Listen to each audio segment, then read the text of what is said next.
Welcome to Soft Hour Library. Tonight's story begins now. Close your eyes and rest. Chapter 53. Mr. Wickham was so perfectly satisfied with this conversation that he never again distressed himself or provoked his dear sister Elizabeth by introducing the subject of it, and she was pleased to find that she had said enough to keep him quiet.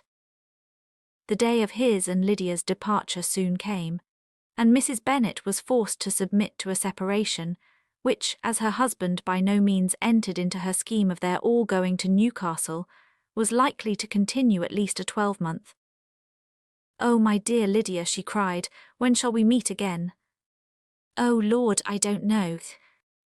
Not these 2 or 3 years, perhaps. Write to me very often, my dear. As often as I can.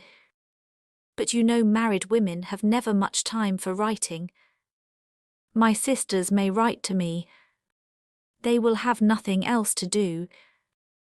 Mr. Wickham's adieus were much more affectionate than his wife's. He smiled, looked handsome, and said many pretty things. "He is as fine a fellow," said Mr. Bennet as soon as they were out of the house, "as ever I saw. He simpers and smirks and makes love to us all. I am prodigiously proud of him. I defy even Sir William Lucas himself to produce a more valuable son-in-law." The loss of her daughter made Mrs. Bennet very dull for several days. "I often think," said she, "that there is nothing so bad as parting with one's friends. One seems so forlorn without them. This is the consequence, you see, madam, of marrying a daughter," said Elizabeth. "It must make you better satisfied that your other 4 are single. It is no such thing. Lydia does not leave me because she is married, but only because her husband's regiment happens to be so far off. If that had been nearer, she would not have gone so soon." But the spiritless condition which this event threw her into was shortly relieved, and her mind opened again to the agitation of hope, by an article of news which then began to be in circulation. The housekeeper at Netherfield had received orders to prepare for the arrival of her master, who was coming down in a day or 2, to shoot there for several weeks. Mrs. Bennet was quite in the fidgets. She looked at Jane and smiled and shook her head by turns. "Well, well, and so Mr. Bingley is coming down, sister," for Mrs. Phillips first brought her the news. "Well, so much the better. Not that I care about it, though. He is nothing to us, you know, and I am sure I never want to see him again. But, however, he is very welcome to come to Netherfield if he likes it. And who knows what may happen, but that is nothing to us. You know, sister, we agreed long ago never to mention a word about it. And so it is quite certain he is coming." "You may depend on it," replied the other, "for Mrs. Nichols was in Meryton last night. I saw her passing by and went out myself on purpose to know the truth of it, and she told me that it was certainly true. He comes down on Thursday at the latest, very likely on Wednesday. She was going to the butcher, she told me, on purpose to order in some meat on Wednesday, and she has got 3 couple of ducks just fit to be killed." Miss Bennet had not been able to hear of his coming without changing colour. It was many months since she had mentioned his name to Elizabeth, but now, as soon as they were alone together, she said, "I saw you look at me today, Lizzie, when my aunt told us of the present report, and I know I appeared distressed, but don't imagine it was from any silly cause. I was only confused for the moment, because I felt that I should be looked at. I do assure you that the news does not affect me either with pleasure or pain. I am glad of one thing, that he comes alone, because we shall see the less of him. Not that I am afraid of myself, but I dread other people's remarks." Elizabeth did not know what to make of it. Had she not seen him in Derbyshire, she might have supposed him capable of coming there with no other view than what was acknowledged, but she still thought him partial to Jane, and she wavered as to the greater probability of his coming there with his friend's permission, or being bold enough to come without it. Yet it is hard, she sometimes thought, that this poor man cannot come to a house which he has legally hired without raising all this speculation.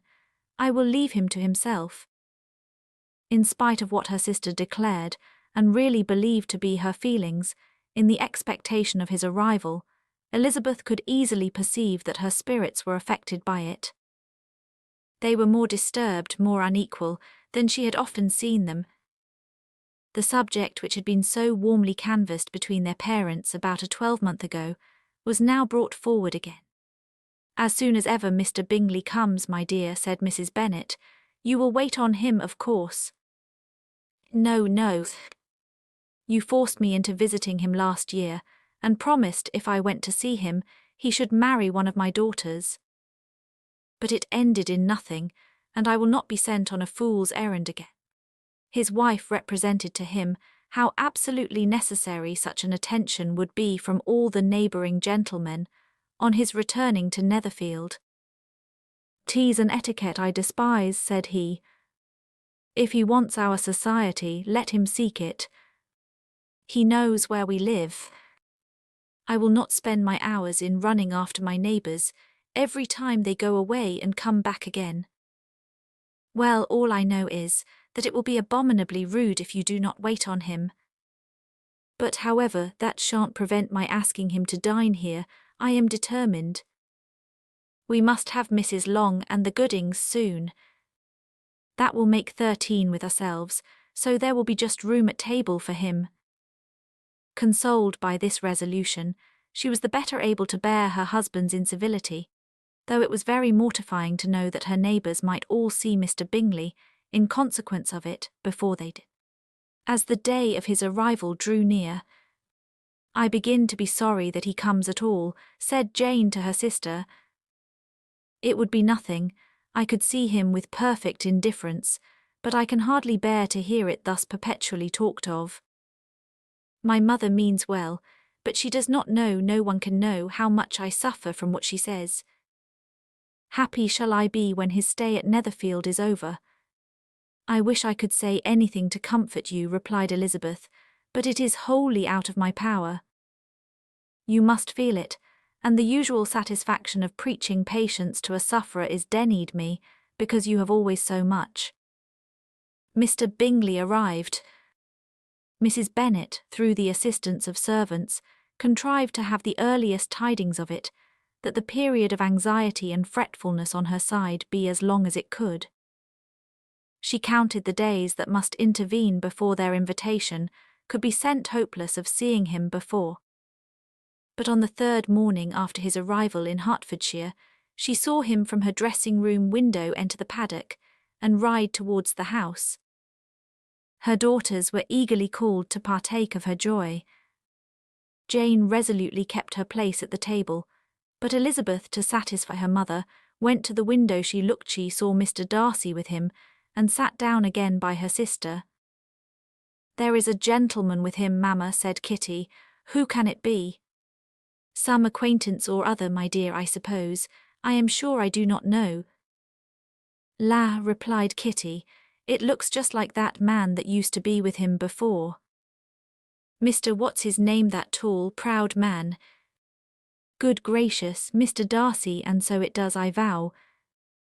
Well, any friend of Mr. Bingley's will always be welcome here, to be sure, but else I must say that I hate the very sight of him." Jane looked at Elizabeth with surprise and concern. She knew but little of their meeting in Derbyshire, and therefore felt for the awkwardness which must attend her sister in seeing him almost for the first time after receiving his explanatory letter. Both sisters were uncomfortable enough.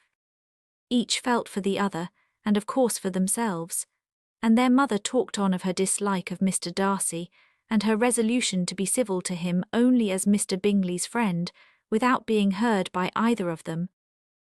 But Elizabeth had sources of uneasiness which could not yet be suspected by Jane, to whom she had never yet had courage to show Mrs. Gardiner's letter, or to relate her own change of sentiment towards him. To Jane, he could be only a man whose proposals she had refused, and whose merits she had undervalued. but to her own more extensive information, he was the person to whom the whole family were indebted for the first of benefits, and whom she regarded herself with an interest, if not quite so tender, at least as reasonable and just, as what Jane felt for Bingley.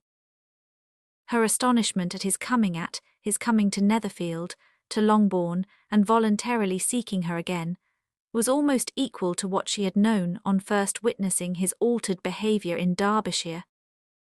The colour which had been driven from her face returned for half a minute with an additional glow, and a smile of delight added lustre to her eyes, as she thought for that space of time that his affection and wishes must still be unshaken, but she would not be secure. "Let me first see how he behaves," said she. "It will then be early enough for expectation." She sat intently at work, striving to be composed and without daring to lift up her eyes, till anxious curiosity carried them to the face of her sister as the servant was approaching the door. Jane looked a little paler than usual, but more sedate than Elizabeth had expected. On the gentleman's appearing, her colour increased, yet she received them with tolerable ease, and with a propriety of behaviour equally free from any symptom of resentment, or any unnecessary complaisance. Elizabeth said as little to either as civility would allow, and sat down again to her work, with an eagerness which it did not often command. She had ventured only one glance at Darcy. He looked serious as usual, and she thought more as he had been used to look in Hertfordshire than as she had seen him at Pemberley. But perhaps he could not in her mother's presence be what he was before her uncle and aunt. It was a painful but not an improbable conjecture. Bingley she had likewise seen for an instant, and in that short period saw him looking both pleased and embarrassed. He was received by Mrs. Bennet with a degree of civility which made her two daughters ashamed, especially when contrasted with the cold and ceremonious politeness of her courtesy and address of his friend. Elizabeth particularly, who knew that her mother owed to the latter the preservation of her favourite daughter from irremediable infamy, was hurt and distressed to a most painful degree by a distinction so ill applied. Darcy, after inquiring of her how Mr. and Mrs. Gardiner did, a question which she could not answer without confusion, said scarcely anything. He was not seated by her, perhaps that was the reason of his silence, but it had not been so in Derbyshire. There he had talked to her friends when he could not to herself, but now several minutes elapsed without bringing the sound of his voice, and when occasionally, unable to resist the impulse of curiosity, she raised her eyes to his face, she as often found him looking at Jane as at herself, and frequently on no object but the ground. More thoughtfulness and less anxiety to please than when they last met were plainly expressed. She was disappointed and angry with herself for being so. "Could I expect it to be otherwise?" said she. "Yet why did he come?" She was in no humour for conversation with anyone but himself, and to him she had hardly courage to speak. She inquired after his sister, but could do no more. "It is a long time, Mr. Bingley, since you went away," said Mrs. Bennet. He readily agreed to it. "I began to be afraid you would never come back again. People did say you meant to quit the place entirely at Michaelmas, but however I hope it is not true. A great many changes have happened in the neighbourhood since you went away. Miss Lucas is married and settled, and one of my own daughters. I suppose you have heard of it. Indeed, you must have seen it in the papers. It was in the Times and the Courier, I know, though it was not put in as it ought to be. It was only said, lately George Wickham-esque, to Miss Lydia Bennet, without there being a syllable said of her father, or the place where she lived, or anything. It was my brother Gardiner's drawing up too, and I wonder how he came to make such an awkward business of it." "Did you see it?" Bingley replied that he did, and made his congratulations. Elizabeth dared not lift up her eyes. How Mr. Darcy looked, therefore, she could not tell. "It is a delightful thing, to be sure, to have a daughter well married," continued her mother, "but at the same time, Mr. Bingley, it is very hard to have her taken away from me. They are gone down to Newcastle, a place quite northward it seems, and there they are to stay, I do not know how long. His regiment is there, for I suppose you have heard of his leaving the shire and of his being gone into the regulars. Thank heaven, he has some friends, though perhaps not so many as he deserves." Elizabeth, who knew this to be levelled at Mr. Darcy, was in such misery of shame that she could hardly keep her seat. It drew from her, however, the exertion of speaking, which nothing else had so effectually done before, and she asked Bingley whether he meant to make any stay in the country at present. "A few weeks, he believed." "When you have killed all your own birds, Mr. Bingley," said her mother, "I beg you will come here and shoot as many as you please on Mr. Bennet's manor. I am sure he will be vastly happy to oblige you, and will save all the best of the coveys for you." Elizabeth's misery increased at such unnecessary, such officious attention. Were the same fair prospect to arise at present as had flattered them a year ago, everything, she was persuaded, would be hastening to the same vexatious conclusion. At that instant she felt that years of happiness could not make Jane or herself amends for moments of such painful confusion. "The first wish of my heart," said she to herself, "is never more to be in company with either of them. Their society can afford no pleasure that will atone for such wretchedness as this. Let me never see either one or the other again."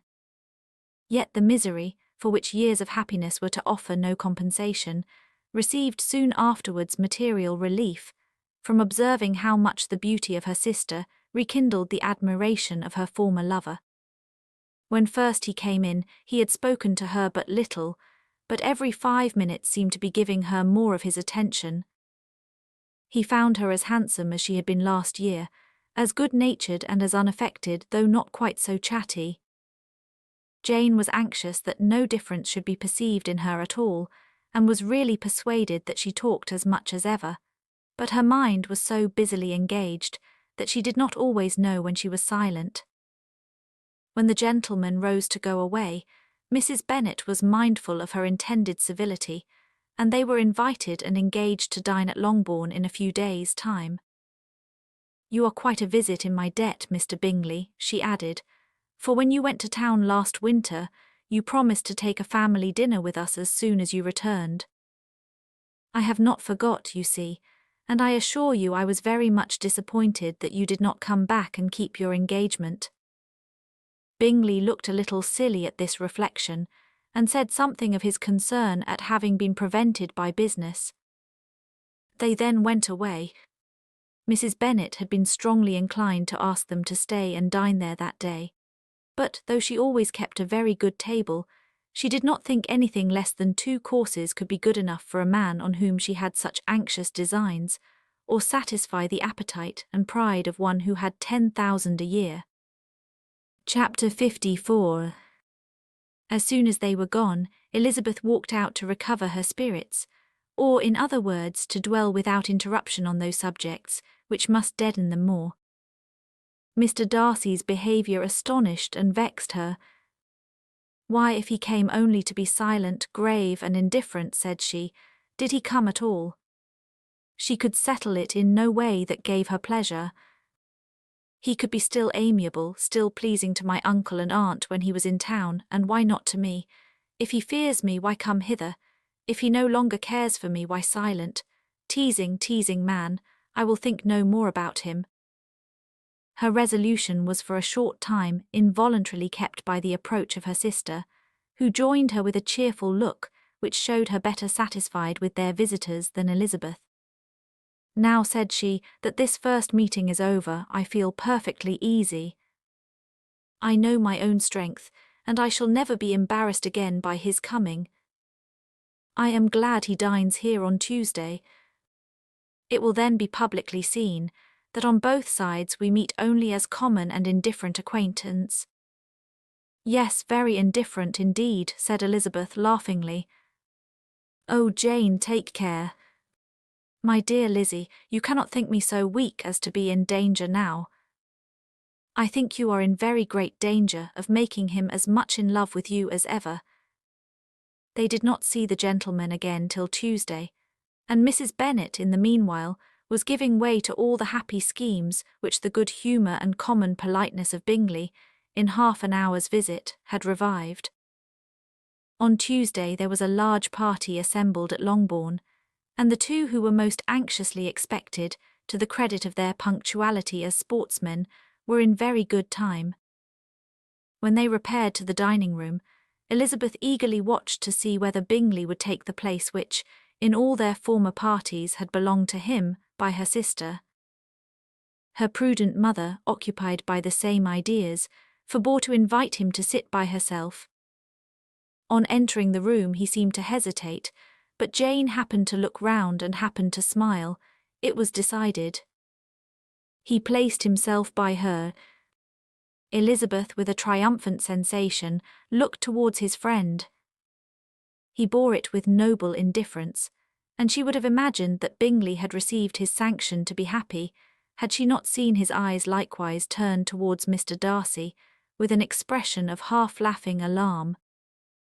His behaviour to her sister was such during dinner-time as showed an admiration of her, which, though more guarded than formerly, persuaded Elizabeth that, if left wholly to himself, Jane's happiness and his own would be speedily secured. Though she dared not depend upon the consequence, she yet received pleasure from observing his behaviour. It gave her all the animation that her spirits could boast, for she was in no cheerful humour. Mr. Darcy was almost as far from her as the table could divide them. He was on one side of her mother. She knew how little such a situation would give pleasure to either, or make either appear to advantage. She was not near enough to hear any of their discourse, but she could see how seldom they spoke to each other, and how formal and cold was their manner whenever they did. Her mother's ungraciousness made the sense of what they owed him more painful to Elizabeth's mind, and she would, at times, have given anything to be privileged to tell him that his kindness was neither unknown nor unfelt by the whole of the family. She was in hopes that the evening would afford some opportunity of bringing them together, that the whole of the visit would not pass away without enabling them to enter into something more of conversation than the mere ceremonious salutation attending his entrance. Anxious and uneasy, the period which passed in the drawing-room before the gentlemen came was wearisome and dull to a degree that almost made her uncivil. She looked forward to their entrance as the point on which all her chance of pleasure for the evening must depend. "If he does not come to me then," said she, "I shall give him up for ever." The gentleman came, and she thought he looked as if he would have answered her hopes. But alas! The ladies had crowded round the table, where Miss Bennet was making tea, and Elizabeth pouring out the coffee in so close a confederacy that there was not a single vacancy near her which would admit of a chair. And on the gentleman's approaching, one of the girls moved closer to her than ever, and said in a whisper, "The men shan't come and part us, I am determined. We want none of them, do we?" Darcy had walked away to another part of the room. She followed him with her eyes, envied everyone to whom he spoke, had scarcely patience enough to help anybody to coffee, and then was enraged against herself for being so silly. A man who has once been refused, how could I ever be foolish enough to expect a renewal of his love? Is there one among the sex who would not protest against such a weakness as a second proposal to the same woman? There is no indignity so abhorrent to their feelings. She was a little revived, however, by his bringing back his coffee-cup himself, and she seized the opportunity of saying, "Is your sister at Pemberley still?" "Yes, she will remain there till Christmas." "And quite alone? Have all her friends left her?" "Mrs. Annesley is with her. The others have been gone on to Scarborough these 3 weeks." She could think of nothing more to say, but if he wished to converse with her, he might have better success. He stood by her, however, for some minutes in silence, and at last, on the young lady's whispering to Elizabeth again, he walked away. When the tea things were removed and the card tables placed, the ladies all rose, and Elizabeth was then hoping to be soon joined by him, when all her views were overthrown, by seeing him fall a victim to her mother's rapacity for whist players, and in a few moments after seated with the rest of the party. She now lost every expectation of pleasure. They were confined for the evening at different tables, and she had nothing to hope but that his eyes were so often turned towards her side of the room as to make him play as unsuccessfully as herself. Mrs. Bennet had designed to keep the two Netherfield gentlemen to supper, but their carriage was, unluckily, ordered before any of the others, and she had no opportunity of detaining them. "Well, girls," said she as soon as they were left to themselves, "what say you to the day? I think everything has passed off uncommonly well, I assure you. The dinner was as well dressed as any I ever saw. The venison was roasted to a turn, and everybody said they never saw so fat a haunch. The soup was 50 times better than what we had at the Lucases last week, and even Mr. Darcy acknowledged that the partridges were remarkably well done, and I suppose he has 2 or 3 French cooks at least. And my dear Jane, I never saw you look in greater beauty.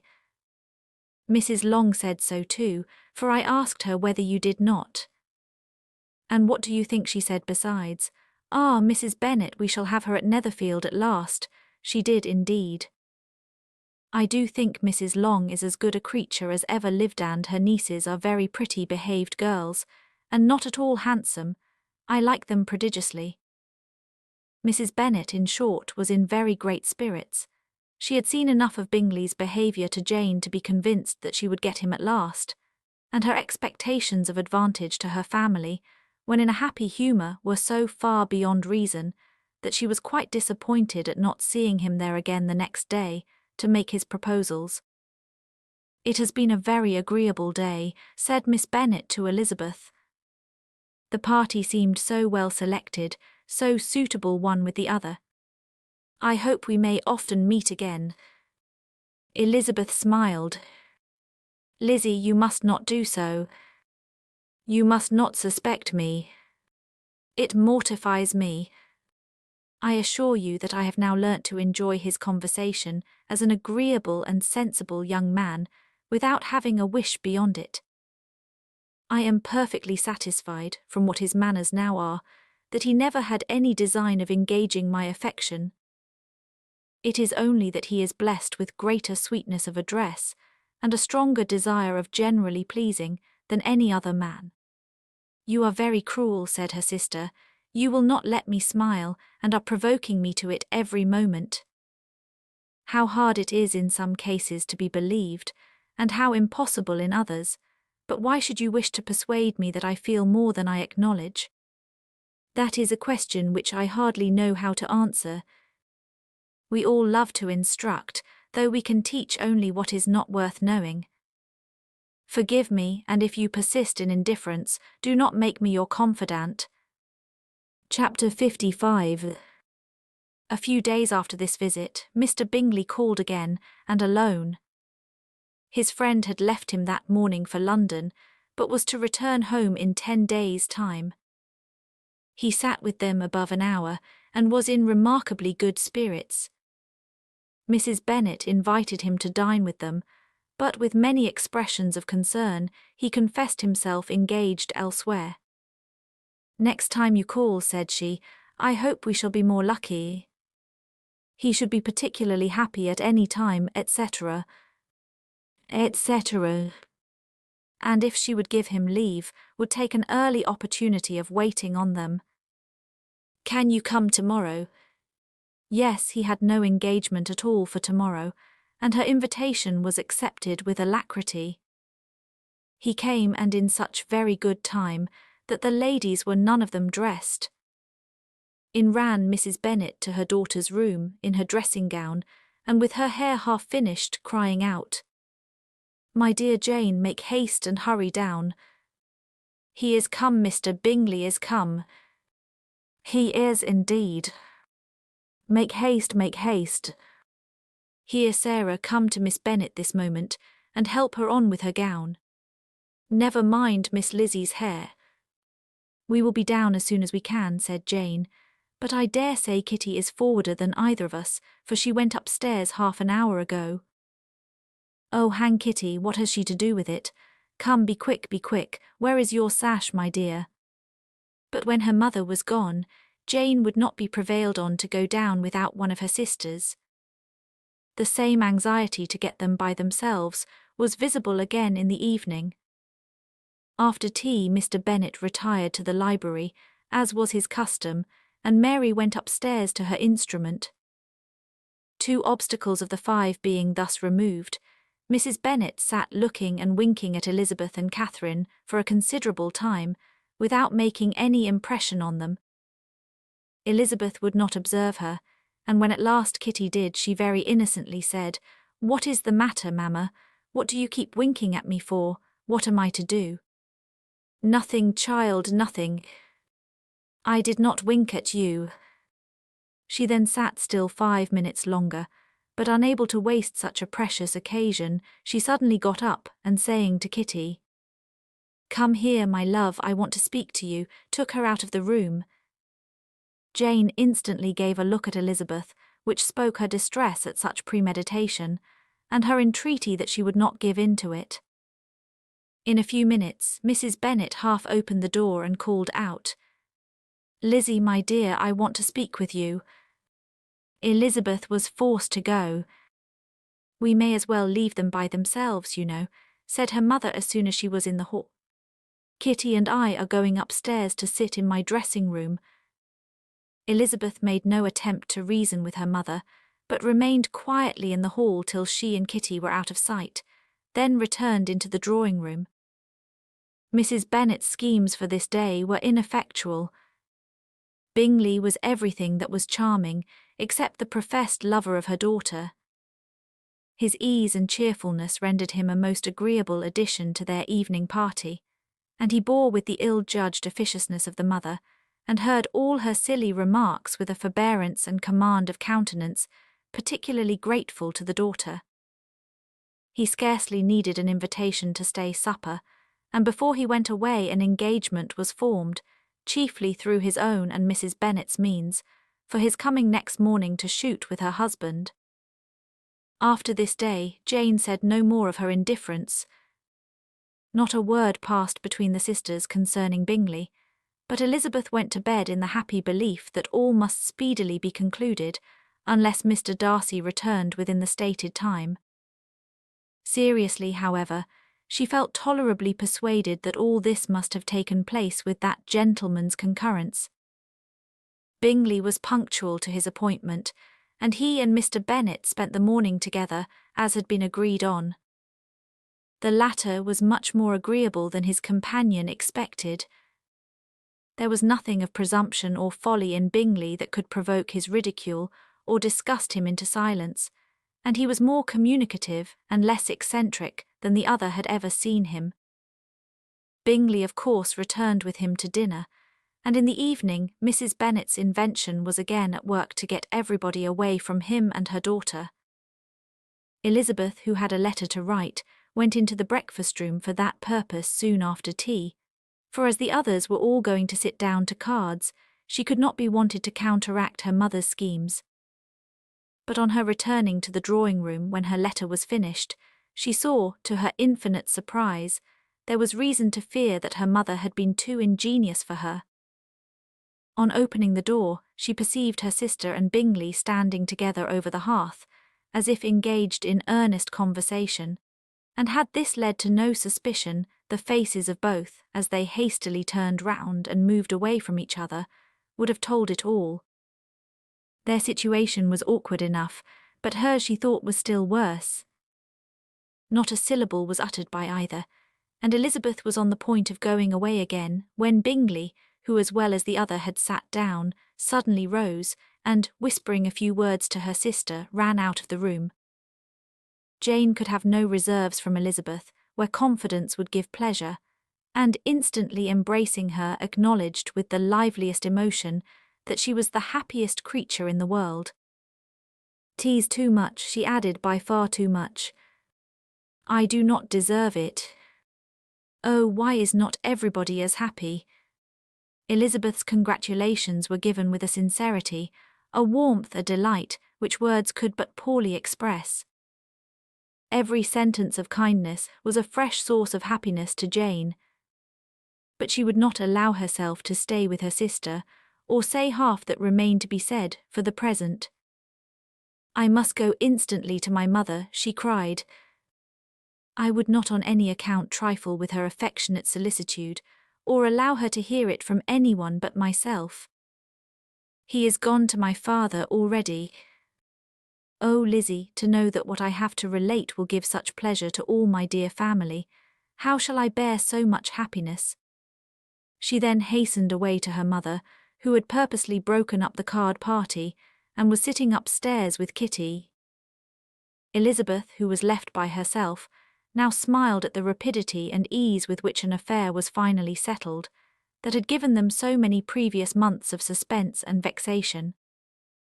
"And this," said she, "is the end of all his friends' anxious circumspection, of all his sister's falsehood and contrivance, the happiest, wisest, and most reasonable end." In a few minutes she was joined by Bingley, whose conference with her father had been short and to the purpose. "Where is your sister?" said he hastily as he opened the door. "With my mother upstairs. She will be down in a moment, I dare say." He then shut the door and, coming up to her, claimed the good wishes and affection of a sister. Elizabeth honestly and heartily expressed her delight in the prospect of their relationship. They shook hands with great cordiality, and then, till her sister came down, she had to listen to all he had to say of his own happiness and of Jane's perfections, and in spite of his being a lover, Elizabeth really believed all his expectations of felicity to be rationally founded, because they had for basis the excellent understanding and super-excellent disposition of Jane, and a general similarity of feeling and taste between her and himself. It was an evening of no common delight to them all. The satisfaction of Miss Bennet's mind gave such a glow of sweet animation to her face as made her look handsomer than ever. Kitty simpered and smiled, and hoped her turn was coming soon. Mrs. Bennet could not give her consent, or speak her approbation in terms warm enough to satisfy her feelings, though she talked to Bingley of nothing else for half an hour, and when Mr. Bennet joined them at supper, his voice and manner plainly showed how really happy he was. Not a word, however, passed his lips in allusion to it, till their visitor took his leave for the night, but as soon as he was gone, he turned to his daughter and said, "Jane, I congratulate you. You will be a very happy woman." Jane went to him instantly, kissed him, and thanked him for his goodness. "You are a good girl," he replied, "and I have great pleasure in thinking you will be so happily settled. I have not a doubt of your doing very well together. Your tempers are by no means unlike. You are each of you so complying that nothing will ever be resolved on, so easy that every servant will cheat you, and so generous that you will always exceed your income. I hope not so. Imprudence or thoughtlessness in money matters would be unpardonable in me." "Exceed their income, my dear Mr. Bennet," cried his wife. "What are you talking of? Why, he has 4,000 or 5,000 a year, and very likely more." Then addressing her daughter, "Oh, my dear, dear Jane, I am so happy. I am sure I shan't get a wink of sleep all night. I knew how it would be. I always said it must be so at last. I was sure you could not be so beautiful for nothing. I remember, as soon as ever I saw him, when he first came into Hertfordshire last year, I thought how likely it was that you should come together. Oh, he is the handsomest young man that ever was seen. Wickham, Lydia were all forgotten. Jane was beyond competition her favourite child. At that moment she cared for no other. Her younger sisters soon began to make interest with her for objects of happiness, which she might in future be able to dispense. Mary petitioned for the use of the library at Netherfield, and Kitty begged very hard for a few balls there every winter. Bingley, from this time, was of course a daily visitor at Longbourn, coming frequently before breakfast and always remaining till after supper, unless when some barbarous neighbour who could not be enough detested had given him an invitation to dinner, which he thought himself obliged to accept. Elizabeth had now but little time for conversation with her sister, for while he was present Jane had no attention to bestow on anyone else, but she found herself considerably useful to both of them in those hours of separation that must sometimes occur. In the absence of Jane, he always attached himself to Elizabeth for the pleasure of talking of her, and when Bingley was gone, Jane constantly sought the same means of relief. "He has made me so happy," said she one evening, "by telling me that he was totally ignorant of my being in town last spring. I had not believed it possible." "I suspected as much," replied Elizabeth. "But how did he account for it? It must have been his sister's doing. They were certainly no friends to his acquaintance with me, which I cannot wonder at, since he might have chosen so much more advantageously in many respects. But when they see, as I trust they will, that their brother is happy with me, they will learn to be contented, and we shall be on good terms again, though we can never be what we once were to each other." "That is the most unforgiving speech," said Elizabeth, "that I ever heard you utter. Good girl, it would vex me, indeed, to see you again the dupe of Miss Bingley's pretended regard. Would you believe it, Lizzie, that when he went to town last November he really loved me, and nothing but a persuasion of my being indifferent would have prevented his coming down again.